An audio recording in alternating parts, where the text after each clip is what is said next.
सलाम, नमस्ते, सत श्री अकाल। उत्तर प्रदेश के बिंदास समाचार में स्वागत है आप सभी का। आज आप इस चैनल के माध्यम से जानेंगे उत्तर प्रदेश के तमाम छोटे और बड़े खबरों के बारे में। लेकिन उससे पहले आपने हमारे यूट्यूब चैनल बिंदास समाचार को अभी तक सब्सक्राइब नहीं किया है तो सब्सक्राइब करके बेल आइकन ज़रूर दबा लें। और साथ ही आप उत्तर प्रदेश के किस जिले से न्यूज़ को देख रहे हैं हमें कमेंट बॉक्स में ज़रूर बताइए और वीडियो को लाइक ज़रूर कर दें। तो चलिए एक नज़र डालते हैं उत्तर प्रदेश की खबरों पर। मृतक आश्रितों के लिए यूपी सरकार का राहत भरा कदम, अब दूसरे विभागों में भी मिल सकेगी नौकरी। सेवा काल के दौरान मृत राज्य कर्मचारियों के आश्रितों को अब दूसरे विभागों में भी नौकरी मिल सकेगी। अनुकंपा के आधार पर नौकरी की बड़ी संख्या में बांट जो रहे मृतक आश्रितों की समस्या को देखते हुए राज्य सरकार इस दिशा में विचार कर रही है। इस बाबत कार्मिक विभाग के प्रस्ताव को कैबिनेट से मंजूरी दिलाने की तैयारी है। सेवा काल के दौरान राज्य कर्मचारियों की मृत्यु होने पर उनके आश्रितों को अनुकंपा के आधार पर समूह घ और शैक्षिक अर्हता के आधार पर समूह ग की नौकरी देने का प्रावधान है। मृतक आश्रितों को नौकरी देने में कई बार पदों की कमी आड़े आती है। पद खाली न होने के कारण असंख्य पद सृजित करने पड़ते हैं। इसमें विभाग हिला हवाली करते हैं। इसलिए सरकार इस पर विचार कर रही है कि यदि मृत राज्य कर्मचारी के मूल विभाग में पद खाली न हो तो उसके आश्रित को किसी अन्य विभाग में नौकरी दे दी जाए। पहले चरण में 5 लाख युवाओं को मिलेगा स्मार्टफोन और टैबलेट। यूपी सरकार ने तेज की खरीद की प्रक्रिया। मुख्यमंत्री योगी आदित्यनाथ की युवाओं को तकनीकी रूप से अपग्रेड करने की मुहिम परवान चल रही है। पहले चरण में युवाओं को देने के लिए टैबलेट और स्मार्टफोन की खरीद की प्रक्रिया तेज हुई है। औद्योगिक विकास विभाग की ओर से टैबलेट और स्मार्टफोन की खरीद के लिए 1 या 2 दिन में टेंडर जारी करने की प्रक्रिया तेजी से चल रही है। देश में पहला राज्य यूपी होगा जो इतने बड़े पैमाने पर टैबलेट और स्मार्टफोन का युवाओं को वितरण करेगा। सीएम योगी ने प्रदेश में 1 करोड़ युवाओं को टैबलेट या स्मार्टफोन देने की घोषणा की है।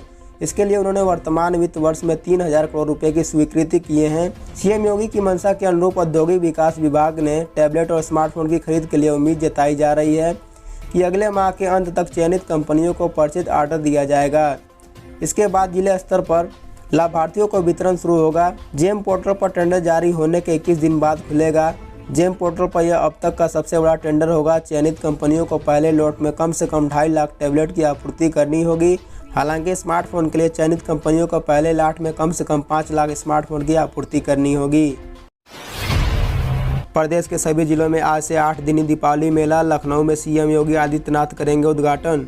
करीब 2 वर्ष तक कोरोना वायरस संक्रमण में काफ़ी प्रभावित रहे रेहड़ी तथा पटरी दुकानदारों की गाड़ी पटरी पर लाने के लिए प्रयास में लगी उत्तर प्रदेश की योगी आदित्यनाथ सरकार अब उनको बड़ा प्लेटफार्म दे रही है। वोकल फॉर लोकल के तहत सरकार प्रदेश के इस जिले में 8 दिवसीय प्रदेशीय स्तरीय दीपावली मेला का आयोजन कर रही है। लखनऊ में मुख्यमंत्री योगी आदित्यनाथ इसका शुभारंभ करेंगे। उत्तर प्रदेश में दीपावली मेला आज से यानी 28 अक्टूबर से प्रारंभ होकर दीपावली की पूर्व संध्या यानी 4 नवंबर तक चलेगा। लखनऊ में सीएम योगी आदित्यनाथ शाम करीब 7 बजे झूलेलाल पार्क में लगने वाले मेले का शुभारंभ करेंगे। 500 मीटर तक बदमाशों से अकेले जूझती रही गोरखपुर की बेटी, एडीजी भी हुए बहादुरी के कायल। गोरखपुर में मोबाइल लुटेरों से भिड़ने वाली बहादुर बेटी प्रिया सिंह से मिलने एडीजी अखिल कुमार उसके घर पहुंचे। उन्होंने उसकी बहादुरी की सराहना की तथा घायल बिटिया का हालचाल जाना। अभी तक मोबाइल न बरामद होने व आरोपितों की गिरफ्तारी न होने को लेकर स्वजन से निराशा जताई। एडीजी ने उन्हें आश्वस्त किया कि निराश न हो, जल्द ही बदमाश पकड़े जाएंगे और प्रिया का मोबाइल भी बरामद होगा। उन्होंने प्रिया के हौसले की तारीफ की। एडीजी ने इस मामले में अब तक की कार्रवाई के विषय में शाहपुर पुलिस से जानकारी भी ली।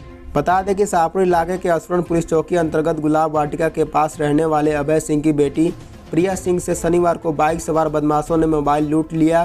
प्रिया घर से कुछ सामान लेने निकली थी। उसी दौरान पीछे से आए बदमाशों ने झपटा मारकर मोबाइल लूट लिया।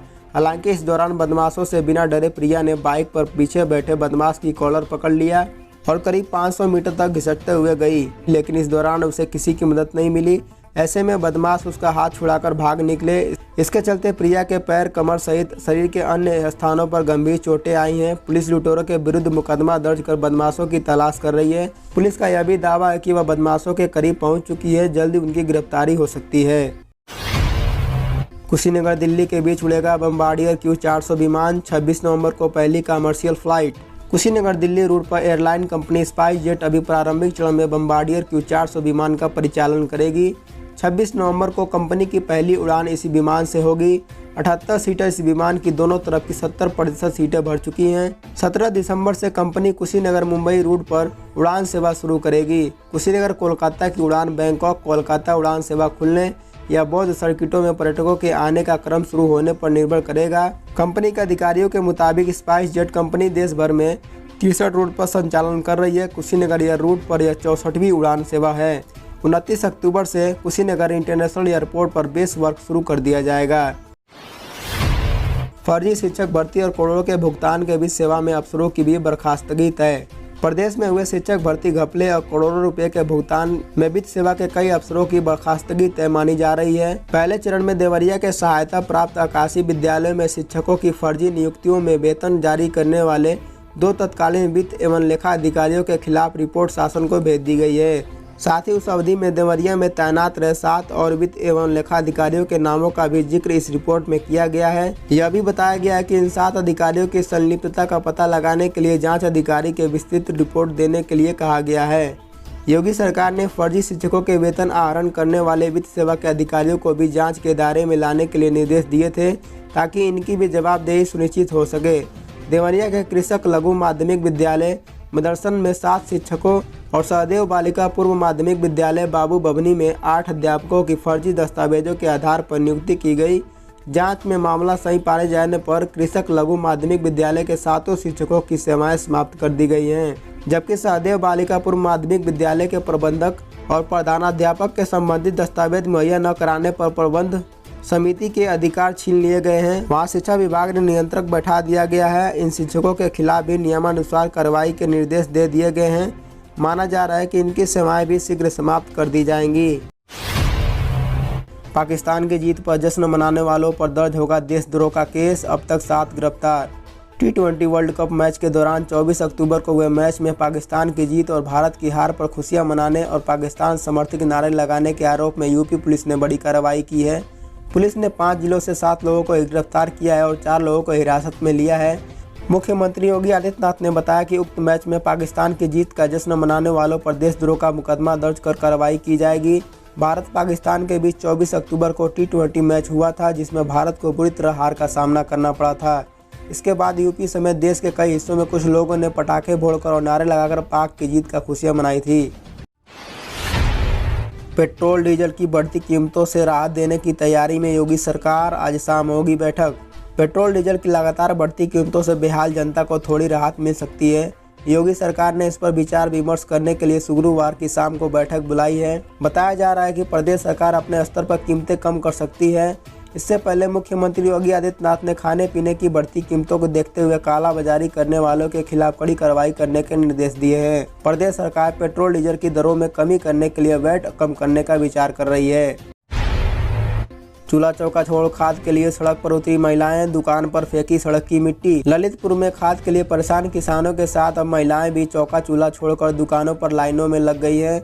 बुधवार को शहर के इलाइट के गल्ला मंडी रोड पर LIC ऑफिस के पास स्थित एक दुकान पर खाद वितरण के दौरान किसी को ज्यादा किसी को कम खाद देने का आरोप लगाते हुए महिलाओं ने सड़क पर जाम लगा दिया। हंगामा कर रही महिलाओं ने सड़क से मिट्टी उठाकर दुकान पर फेंकी। जानकारी मिलने पर कोतवाली पुलिस मौके पर पहुंच गई और जाम लगाए महिलाओं को किसी प्रकार समझा बुझाकर जाम खुलवाया।